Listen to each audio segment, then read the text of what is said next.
Well, for some of you, it's budget time, and I wanted to provide some quick tips that create a good financial strategy or a budget strategy. It's a critical part of your process, and I know it can feel daunting, but I hope today helps to make it a little bit easier and give you a little more confidence.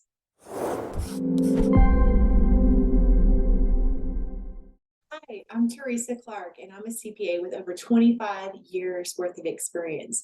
I've worked inside the organizations as a CFO, and I've worked outside the organizations as an external auditor.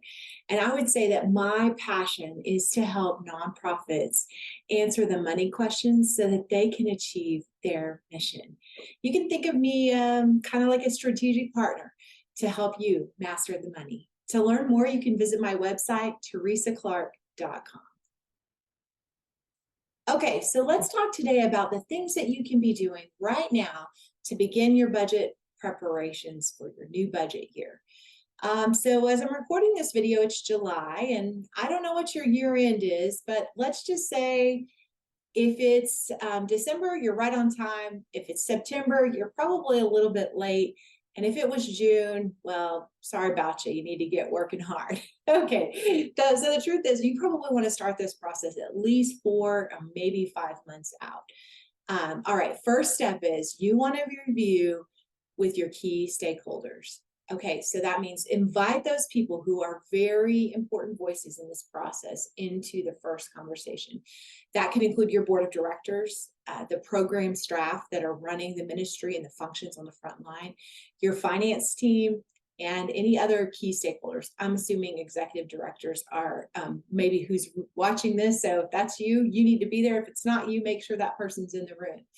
The involvement of all of these people is going to help to balance that the priorities and the strategies and the allocation of resources are done the most effectively.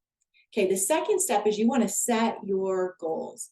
This can be as practical as putting together a calendar for the new year. What are you going to do this year? What activities are you going to need to engage in? It also includes a really healthy look back.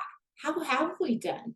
What programs and missions and ministries, what things have we done that worked effectively?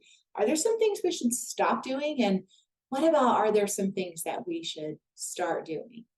The third step is you want to look backwards at your finances. I often talk about that financial responsibilities have kind of two views. The rear view mirror view, you want to be looking back at the rear view mirror, up at the rear view mirror to look back at what's happened, because it's a pretty good indicator of what's ahead. And then you also want to be looking at the front windshield of that vehicle that you're driving, that organization's mission, because you want to know what's up ahead. Well, those past things, look at the history, look at the financial history. What's happened? Have we overspent in certain areas? Where there's some expenses like utilities that have gone up tremendously and we need to be budgeting differently for them? Or did we budget for something and spend none of it all year? Well, maybe we have a person who's providing that in kind or without a cost or non-cash contribution. Be mindful of those things. So that backwards look is really going to help you to be informed about the details of the things you need to plan in your budget. The next step 4 is to look at your income and your expenses, estimate them. So start with your income. If you've got a donation source as your primary income, you're going to want to really hone in on where's it coming from and how might those people be affected. We've gotten pretty good reports of what giving trends are looking like right now. And there's some things you need to be aware of as you plan for what your donations are going to look like in the upcoming year. If you receive grant revenue or other sources of government funding, be looking towards those funding sources to get an indicator of what might be happening this year. And then for expenses, you want to put the pen to the paper on every cost that's going to help you achieve your goal. And ask the question, is this really necessary or have we always just done it? Subscriptions, for example. Sometimes we sign up for a service and we're only using it a fraction of its value. And we could maybe think about, is that cost commensurate with the value we receive, or should we consider canceling this subscription service? primarily in the software side of things.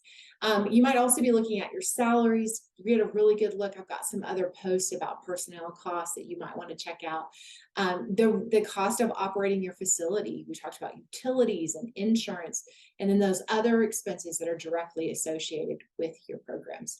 Final step, pull it all together. You want an income and expense. Bottom line is zero. Every dollar in has a name on paper before the year begins. So balance the budget. And then in that process, you're going to want to follow the approvals that are necessary in your organization.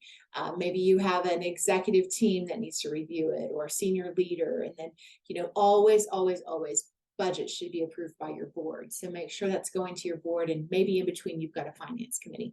Know the process for approval, and make sure you get it all pulled together, signed off, sealed, and delivered in time for your new year to begin.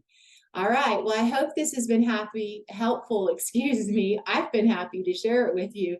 And if you have a situation that feels unique, or maybe you're new to your role and just not sure where to get started in that budgeting process, wow, I'd love to spend a few minutes with you and see if I could help you get some confidence about your specific journey. You can jump on my website, teresaclark.com, and schedule a strategic consult with me there. I'd love to help you.